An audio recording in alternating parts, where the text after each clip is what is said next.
KentOnline News. News you can trust. This is the KentOnline Podcast.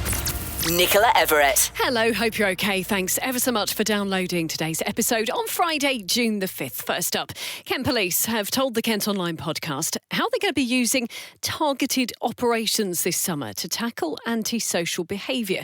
It's been a particular problem during the warm weather, especially on the Kent coast. You're going to be dispersed from the area, that being obviously the alcohol is going to lead to increased ASB, crime and sorting out in the area, having a clamp down on it. So this is a direction for you to leave the area, show you the boundary on the map.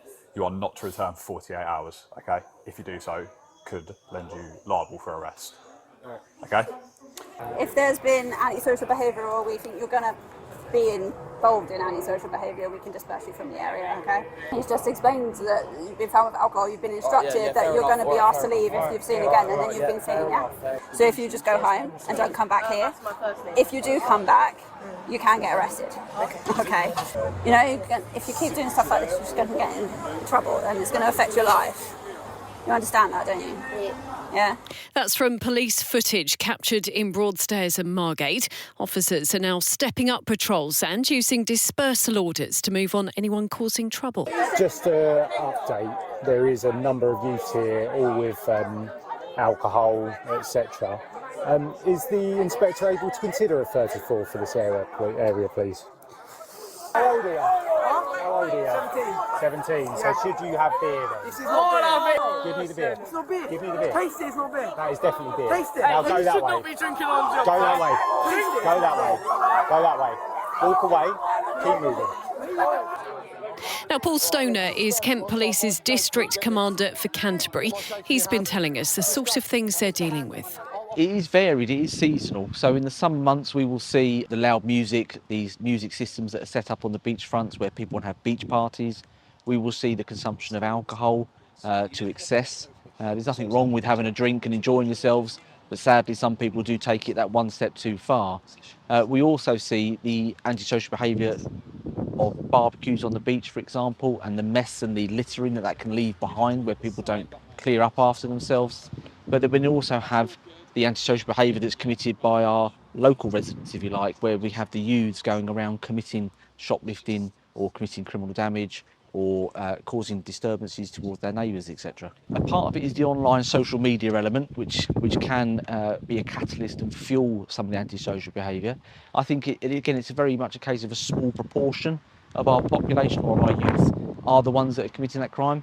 You know, the youth of today are fantastic. There's so much positivity around them and what they do and what they contribute to society that I think it's wrong that we just focus in on that small element who are the ones ultimately that are causing that. And when it gets onto social media, that then is amplified to make it look worse than what it actually is. During the most recent heatwave, a number of people were actually arrested and dozens moved on after thousands of people turned up at Viking Bay in Broadstairs.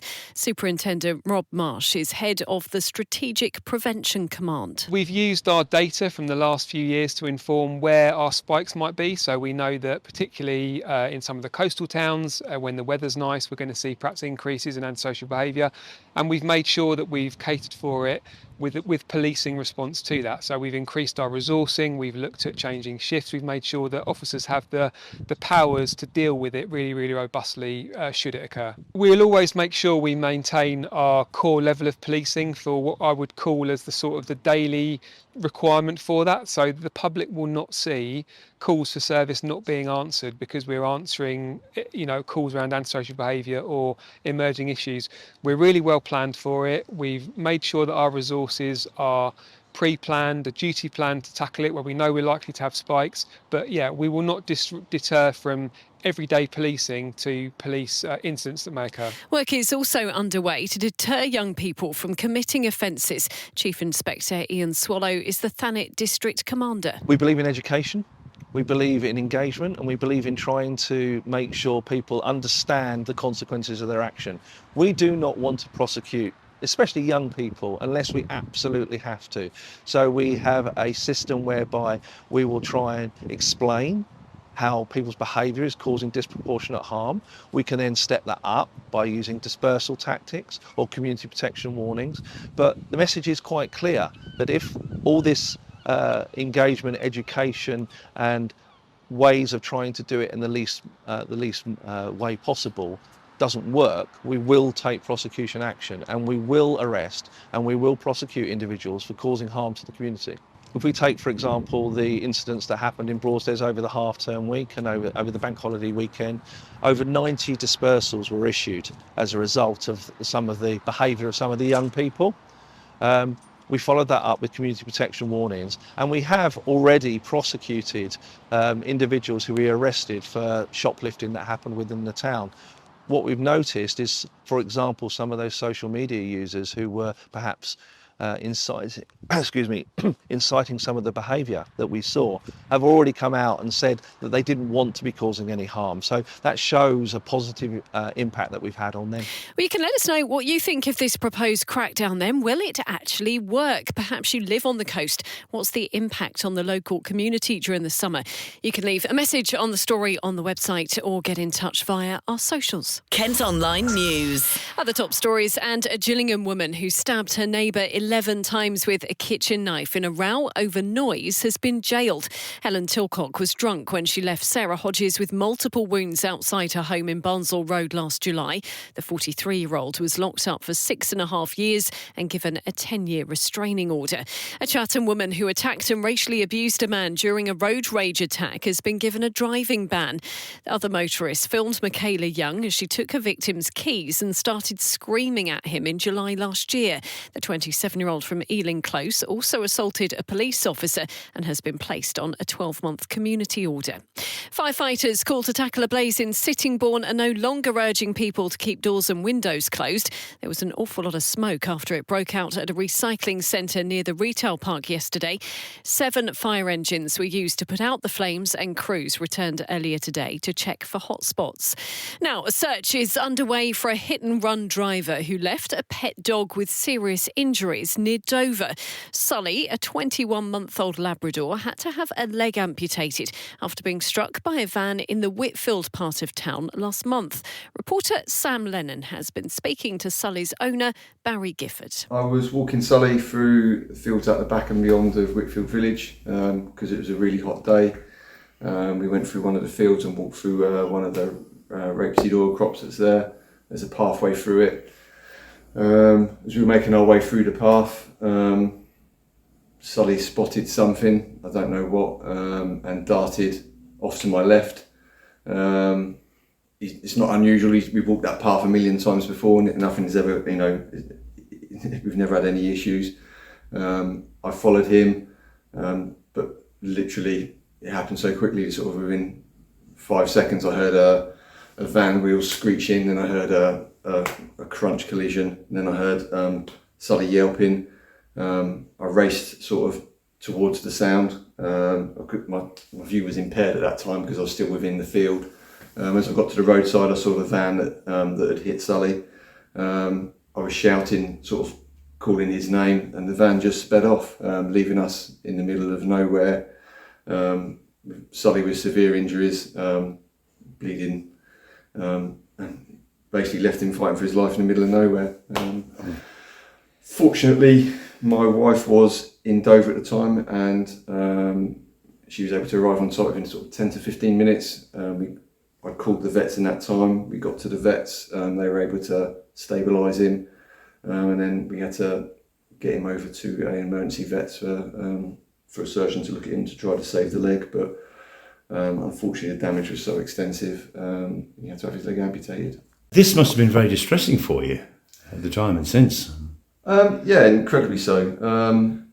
I fully appreciate that the driver may have had a split second to react to Sully appearing from the side of a field, but he's well over 40 kilos, so he absolutely knew he hit my dog, and the fact that he left us in the middle of nowhere, at that point in time, I thought we were going to lose him because of the size of the van and the impact. And yeah, the vet said it was a miracle. He's still alive, really. Well, police have told us an investigation is ongoing and they're keen to hear from anyone with dashcam footage. Kent Online reports. A man's suffered facial injuries in an alleged road rage attack in Gillingham. The victim says he was cut up by a car as he was driving along Rock Avenue on May the 16th. The driver and passenger then got out and punched him before kicking him while he was on the floor. Police are keen to speak to witnesses or anyone with dashcam footage. It's emerged an article on Kent Online led to the disappearance of a mum from Deal being reinvestigated. You may recall that Debbie Griggs was pregnant with her fourth child when she went missing from her family home in 1999. Well, a documentary on TV this weekend will explain how her family contacted police in 2015 after noticing she hadn't been included in a list of unsolved cases on the website. Her husband Andrew was convicted of murder 4 years later. You'll be able to watch that documentary on Sky Crime. It's feared we could face a chaotic summer on the roads in Kent with Operation Brock and possible delays caused by new border checks. There were long queues at the Port of Dover at the start of half-term as passengers are now having to be processed for the EU's entry-exit system. A senior highways manager says problems could be compounded by people being reluctant to fly because of fuel uncertainties caused by the Iran war. Now, a skills hub has opened up in Kent in a bid to get young people, veterans and former prisoners into work. It's after recent stats revealed more than 1 million 16 to 24-year-olds are out of work, training or education. The facility at Hermitage Quarry in Maidstone will support projects like the Lower Thames Crossing. Lucy's been chatting to Sean Connor, who's the managing director of Gallagher Aggregates. There's over 1 million non-employed teenagers out there looking for work at the moment. What they actually need is a kickstart, and they need the skills and the education to get them into these jobs in the first place. And this is what the Kent Skills Hub will do for Kent, is provide a pipeline of new talent, which is much needed in the construction industry. How exactly does it work then, and how's it different to anything that's been done before? So this is very different, and this is a site-based Kent Skills Hub. So the Skills Hub itself is based at the quarry in Maidstone. So your environment, your classroom is very much in the centre of industry.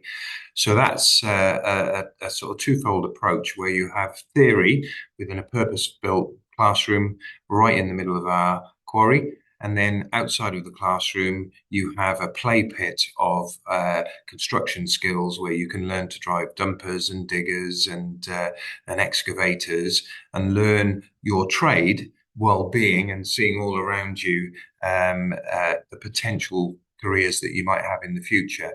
So it's very much hands-on. It's very much visible to the students and the people who need to upskill of what they can do in the future, rather than being in enclosed doors or in an industrial estate. We feel that it inspire them to, meet their objectives of getting into work that way. It sounds like a fantastic idea. And obviously you mentioned youth unemployment, which has been a big subject in recent weeks. We've been speaking about the number of people, young people not in education, employment or training. Is that something you're hearing as well from young people you work with? Are they really struggling at the moment to get into work?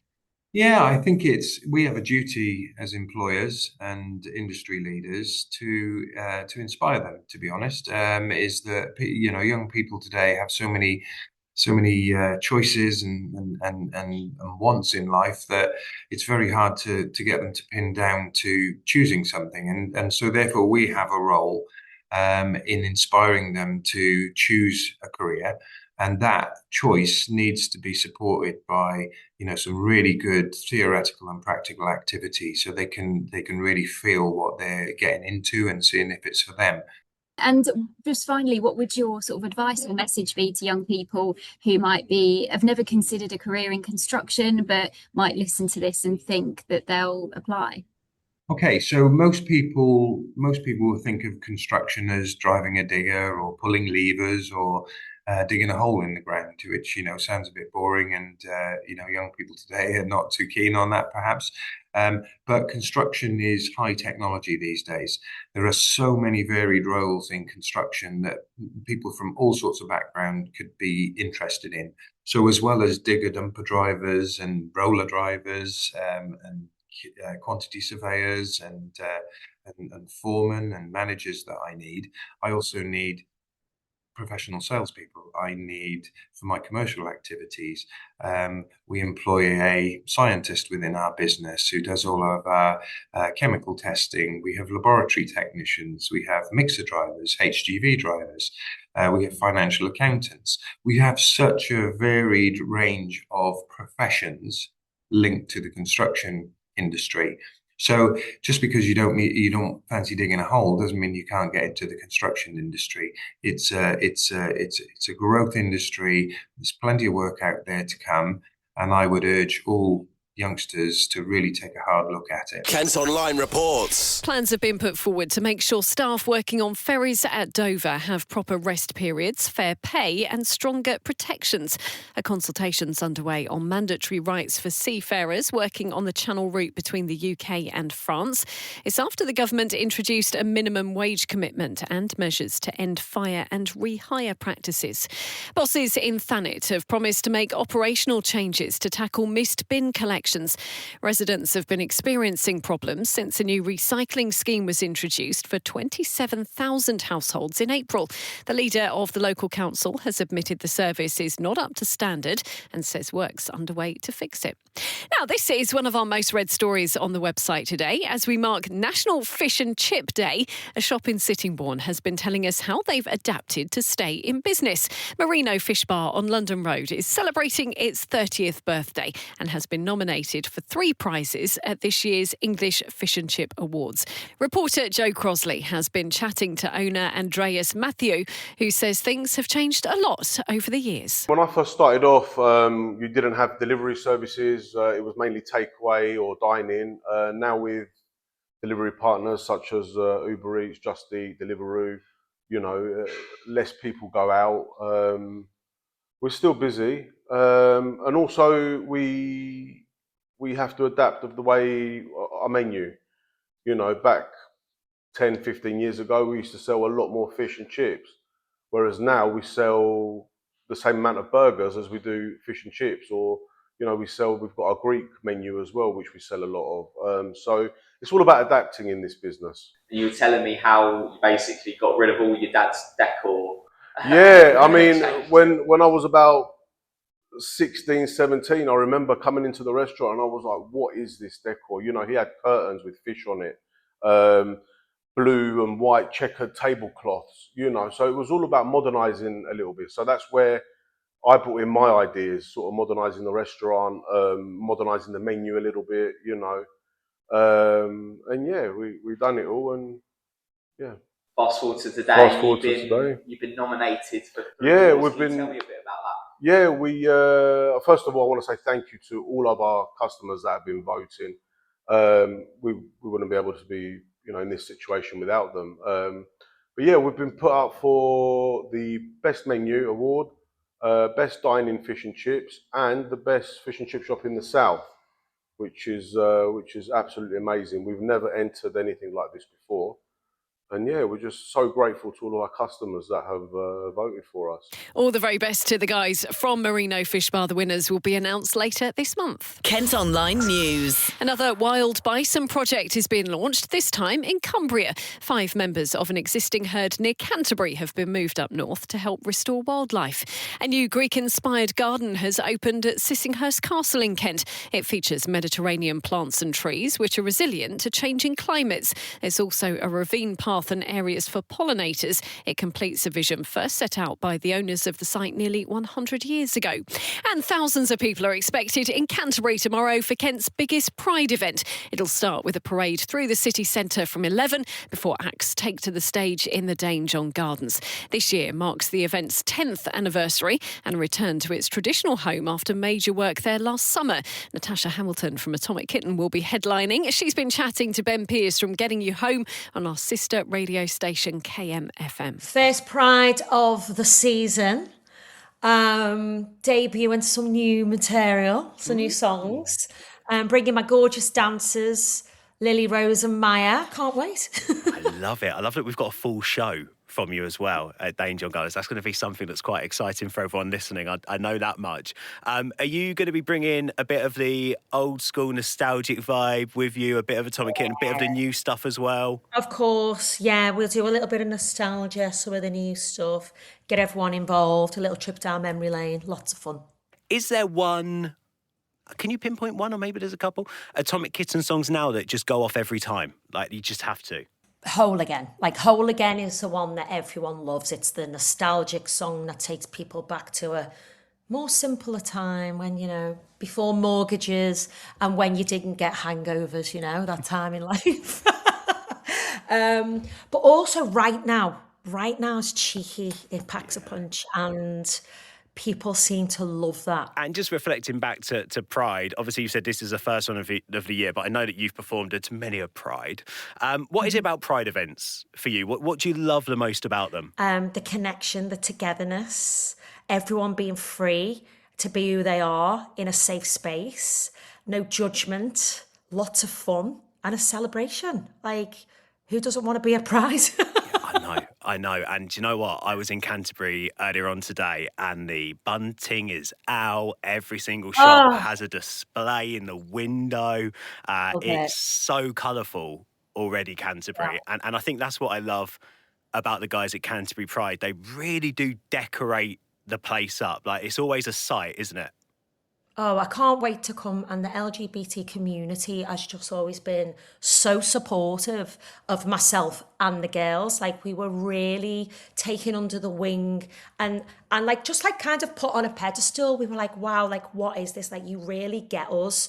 We're not judged. Because within the industry back in the day, you know, being 3 Scousers or 3 girls from the Northwest, it was almost like a bit of a joke to some people, and we weren't really respected, but within the community we were, and we were like raised up, and we've just always felt really safe. And I can't wait to sing my new music, because I know you're going to love it. Have an amazing time if you're going along. Rob and Numi from KMFM Breakfast will also be there with floor filler anthems coming live from Pride at 7. KentOnline Sport. Football and Maidstone's Alessia Russo's in the England squad for their next World Cup qualifier tonight. They travel to take on Spain. The Lionesses were 1-0 winners last time the sides met in April. Kick-off is at 8. And Gillingham are going to be playing Millwall in a pre-season friendly. The sides will meet at Priestfield on July the 21st. It follows an away game against Dover Athletic and a visit of Charlton earlier in the month. Well, that's all from us for today. Thanks ever so much for listening. Don't forget you can follow us on socials. Plus, you can get details on the top stories direct to your email each morning via the briefing. To sign up to that, just head to kentonline.co.uk. And whilst you're on the site, you can also subscribe to Kent Online Premium. That gives you access to content with fewer ads and exclusive stories. Don't forget to check out the very latest review from our secret drinker. Plus, head to the What's On pages for details of everything going on in the county this weekend. Hope you have a fantastic time. We'll be back with the podcast on Monday. News you can trust. This is the Kent Online Podcast.